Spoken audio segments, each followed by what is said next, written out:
Working with puppets, of course, is very difficult. Very, very difficult. Very, very frustrating. Very frustrating. Hang on, string's broken. Her lips jammed. His arm's locked again, Yeah. sorry. 1 second, standing her up. And... sorry, her boobs have turned. It's enough to make you lose your dinner. Oh, sorry, he's supposed to talk during that. They are the most difficult things to work with. And it's more a science than art, the construction of these, so that they move well. At the end of 6-foot strings, you are to a certain extent quite sort of remote from it. You can see the length of these strings was a real problem, that when I turn this controller here, there's a delay before the head moves, like that. It takes time. So when you turn the thing, it took a while for the puppet to react. There's a delay, and then when it moves, it carries on swinging. So you then had to try and correct, and way out of practice. With the marionettes, they swung about quite a lot. You sort of turn their heads. My arm's aching already. The knees used to bend as your arms got tighter and tighter and tighter. They ended up Sinking to the floor. sinking to the floor. Woo! You could give the impression where you'd have somebody cross an alleyway, but you'd put something in between them and their lower half, and so what you saw was the character from there up, Waist up. and then you'd shoot the shot, and it looked as if they'd actually run somewhere. Of course, they hadn't run anywhere; they'd just been dragged across. I know that you were all constantly on the quest to sort of make the puppets more real.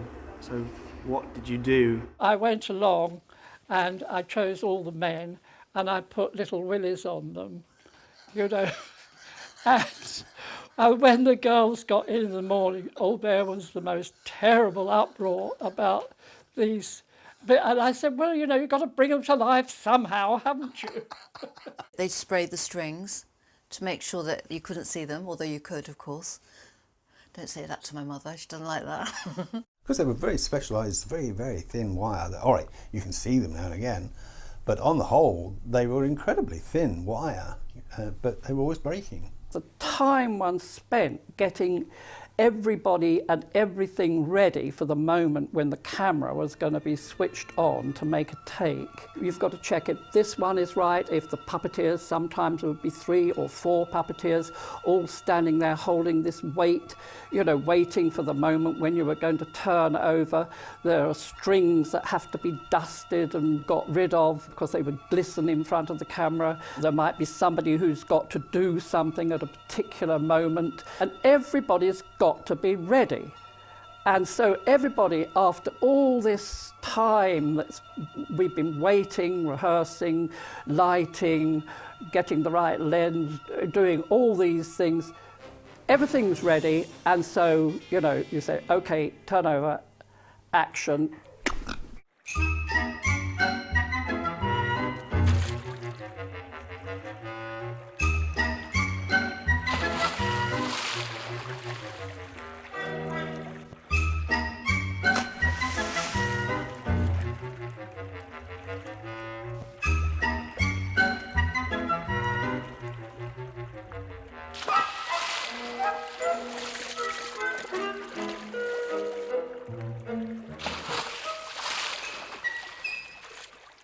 We had, in fact, been living together for quite some time, and now and again she would say, well, aren't we going to get married? And I would say, yes, of course, but, you know, we can't do it at the moment, we were too busy.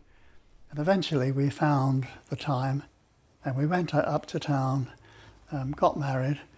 I was driving back to the studio, and it was quite late, and on the grass in front of this little studio, I saw the round water tank the fire service had filled with water, and they had Supercar on a line, and somebody was holding their breath, holding it underwater. They would release it and pull it out the water, and it wasn't working.